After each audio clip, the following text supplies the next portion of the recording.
ಆತ್ಮೀಯ ರೈತ ಬಾಂಧವರಿಗೆ ನಮಸ್ಕಾರ. ನಾವು ಕೇರನ್ ಆರ್ಗ್ಯಾನಿಕ್ ಪ್ರೈವೇಟ್ ಲಿಮಿಟೆಡ್ ವತಿಯಿಂದ ಇಲ್ಲಿ ಚಿಕ್ಕನಹಳ್ಳಿ ಗ್ರಾಮದಲ್ಲಿ ಶಂಕರಣ್ಣವ್ರ ತೋಟದಲ್ಲಿದ್ದೀವಿ. ಅವರು ನಮ್ಮ ಕೇರನ್ ತಂತ್ರಜ್ಞಾನ ಮತ್ತು ಮಾಹಿತಿ ಪಡ್ಕೊಂಡು ಈಗ ಅಡಿಕೆ ತೋಟವನ್ನು ಮಾಡಿದ್ದಾರೆ. ಅವ್ರಿಗೆ ಏನು ಅನಿಸಿದೆ ಅನ್ನೋದು ಅವ್ರ ಬಾಯಲ್ಲೇ ಒಂದೆರಡು ಮಾತಾಡ್ತಾರೆ. ನಮಸ್ಕಾರ. ನಮಸ್ಕಾರ. ನಿಮ್ಮದು ಹೆಸರು? ನಮ್ಮ ಹೆಸರು ಶಂಕರ್ ಅಂತ, KH ಶಂಕರ್, ಹೊಸ ಚಿಕ್ಕನಹಳ್ಳಿ, ದಾವಣಗೆರೆ ತಾಲೂಕು ಜಿಲ್ಲೆ. ಕೆರನ್ ಔಷಧಿ ಹಾಕಿದ್ದೇವೆ ಲಾಸ್ಟ್ ಟೈಮ್ ಸೆಪ್ಟೆಂಬರ್ ತಿಂಗಳು, ಆಮೇಲೆ ಲಾಸ್ಟ್ ಡಿಸೆಂಬರ್ನ ಒಂದು ಟೈಮ್ 2 ಟೈಮ್ ಹಾಕಿದ್ದೇವೆ. ನೆಕ್ಸ್ಟ್ ಹಾಕ್ಬೇಕಂದ್ರೆ ಅಷ್ಟೊತ್ತಿಗೆ ಇದೇನು ಕೊರೋನಾ ಬಂದು ಲಾಕ್ಡೌನ್ ಆಗಿ ಔಷಧಿ ನಮಗೆ ಸಿಗಲಿಲ್ಲ ಕಾರಣಕ್ಕೆ 3 ಡೋಸ್ ಕೊಡ್ಬೇಕಂತ ಹೇಳಿದ್ರು, ಆದ್ರೆ ಕೊಡಲಿಲ್ಲ. ಈಗ ಪಕ್ಕದ ನಮ್ಮ ಬಾಜು ನಮ್ಮ ಅಣ್ಣರು ಅವರು ತಿಪ್ಪಿ ಗೊಬ್ಬರನ ಹಾಕಿದ್ದಾರೆ, ಸರ್ಕಾರಿ ಗೊಬ್ಬರನ ಹಾಕಿದ್ದಾರೆ. ನಾವು 2 ಟೈಮ್ ಇದನ್ನು ಕೊಟ್ಟಿದ್ದೇವೆ, ಕೆರನ್ ಹೆಲ್ತಿಗೆ ಹೋದ ಬಾಫು ಸೀಲ್ಡ್ ಅಂತೇಳಿ ಅವನ್ನ ಕೊಟ್ಟಿದ್ದೇವೆ. ನೋಡ್ಬೇಕು, ಈಗ ಚೆನ್ನಾಗೈತಿ, ಫಸಲೇನೋ ಚೆನ್ನಾಗೈತಿ, ಇಳುವರಿನೂ ನಮಗೆ ಅವ್ರದ್ಕಿಂತ ಚೆನ್ನಾಗಿ ಬರುತ್ತಾಯಿತ್ತು ಅಂತ ಅನಿಸೈತಿ. ಯಾಕಂದ್ರೆ ಗೊನೆ ನೋಡೋದ್ರಿಂದ, ಆಮೇಲೆ ಆಜು ಬಾಜು ಪಕ್ಕ ಅವ್ರದ್ದು ನಮ್ಮದು 2 ಅಕ್ಕಪಕ್ಕ ಅದಾವೆ, ಗೊನೆನೂ ಚೆನ್ನಾಗೈತಿ. ಯಾಕಂದ್ರೆ ಅವರು ತಿಪ್ಪಿ ಗೊಬ್ಬರ ಸರ್ಕಾರಿ ಗೊಬ್ಬರ 2 ಹಾಕಿದ್ದಾರೆ. ನಾವು ಬರೀ 2 ಡೋಸ್ ಇದನ್ನು ಕೆರನ್ ಹೆಲ್ತಿಗೆ ಹೋದ ಔಷಧಿ 2 ಡೋಸ್ ಕೊಟ್ಟಿದ್ದೇವೆ. ಚೆನ್ನಾಗೈತಿ. ನೋಡ್ಬೇಕು, ಈಗ ಇಳುವರಿ ನೋಡಿದ್ರೆ ನಮ್ಮದೇ ಚೆನ್ನಾಗಿ ಅನ್ನೋದು ಐತಿ. ಮುಂದೆ ಈ ಕಟಾವು ಪೂರ್ತಿ ಆದಮೇಲೆ ಗೊತ್ತಾಗುತ್ತೆ. ಮತ್ತು ಈಗ ಯೂಸ್ ಮಾಡ್ತಾವೆ, ನೆಕ್ಸ್ಟ್ ಸೆಪ್ಟೆಂಬರ್ನಿಂದ ಹಾಕ್ಬೇಕಂತ ಇದ್ದೀವಿ, ಮುಂದೆ ಮಾಡ್ತೇವೆ. ಶಂಕರಣ್ಣವ್ರು ಇದನ್ನು ಯೂಸ್ ಮಾಡ್ಬೇಕು ಅಂತ ನಿಮ್ಗೆ ಹೆಂಗೆ ಮನಸ್ಸು?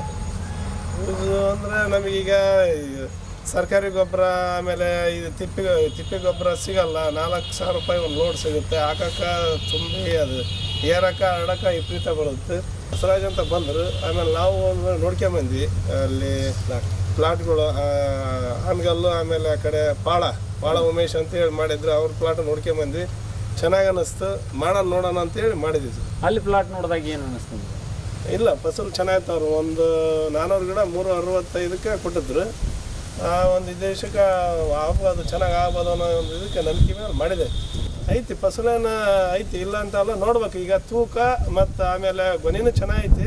ನಮ್ಮ ಔಷಧಿ ಯೂಸ್ ಮಾಡಿರೋದ್ರಿಂದ ಈಗ ಇಳುವರಿ ಈಗ ಲಾಸ್ಟ್ ಕಟಾವ್ ಆದ್ಮೇಲೆ ಅದ್ರದ್ದು ಗೊತ್ತಾಗತ್ತೆ. ಐತಿ, ಚೆನ್ನಾಗೈತಿ ಅಂತ ಐತಿ. ಹೋದ ಬೆಳೆಗೆ ಈ ಬೆಳೆಗೆ ಕಂಪ್ಯಾರಿಸನ್ ಮಾಡಿದ್ರೆ ಸೇಮ್ ಐತಿ, ಚೆನ್ನಾಗೈತಿ. ಯಾಕಂದ್ರೆ ತಿಪ್ಪಿ ಗೊಬ್ಬರನ ಹಾಕಿದ್ರೆ, ಸರ್ಕಾರಿ ಗೊಬ್ಬರನ ಹಾಕಿದ್ರೆ ನಮ್ಮ ಅಣ್ಣರು, ಅದನ್ನು ನಮ್ಮದು ಗೊನೆ ಒಂದು ಸ್ವಲ್ಪ ಬಲ್ಕಟ್ಟಾಗಿ ಟೈಟಾಗಿ ಕಾಣ್ತಾ ಐತಿ.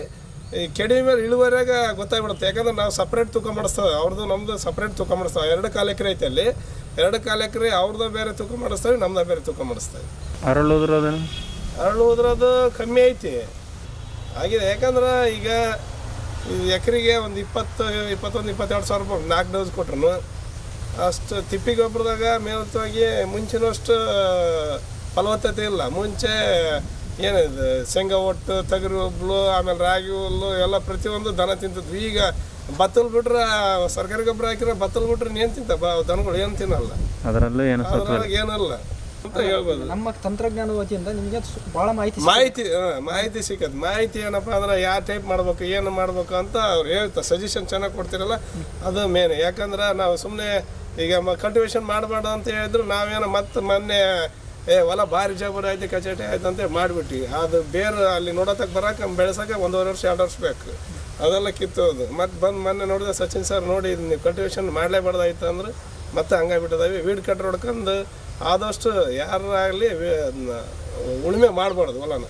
ವೀಡ್ ಕಟ್ರ್ ಹೊಡ್ಕೊಂಡು ಹೊಲ ಕ್ಲೀನ್ ಮಾಡ್ಕೋಬೇಕಷ್ಟೇ ಹೊರ್ತು ಅದು ಎಷ್ಟು ಇರ್ತದೆ ಅಷ್ಟು ಒದಿಕೆ ಇದ್ದಷ್ಟು ಭೂಮಿಗೆ ಒಳ್ಳೆಯದು. ಮತ್ತು ನಮ್ಮ ಮಾಹಿತಿ ನಿಮಗೆ ಹಿಡಿಸೈತಿ, ಮಾಹಿತಿ ಹಿಡಿಸೈತಿ. ಮೆಡಿಸಿನ್ಗಿಂತ ಮಾಹಿತಿ ಮುಖ್ಯ ಇದೆ. ಮಾಹಿತಿ ಮುಖ್ಯ. ನಾವು ಮೆಡಿಸಿನ್ ಯಾರ ಕೊಡ್ತಾರೋ ಅಂತ ತಂದು ಹಾಕೋದು ಲೆಕ್ಕ ಅಲ್ಲ, ಅದನ್ನ ಯಾವಾಗ ಏನು ಮಾಡ್ಬೇಕು, ಯಾವ ಟೈಪ್ ಮಾಡ್ಬೇಕು, ಯಾವ ಥರ ಹಾಕ್ಬೇಕು ಅನ್ನೋದು ಸಜೆಷನ್ ಮೇನ್ ಮುಖ್ಯ. ಅದನ್ನು ಕೊಡ್ತಿದ್ದಾರೆ. ಓಕೆ, ನಮಸ್ಕಾರ. ನಮಸ್ಕಾರ.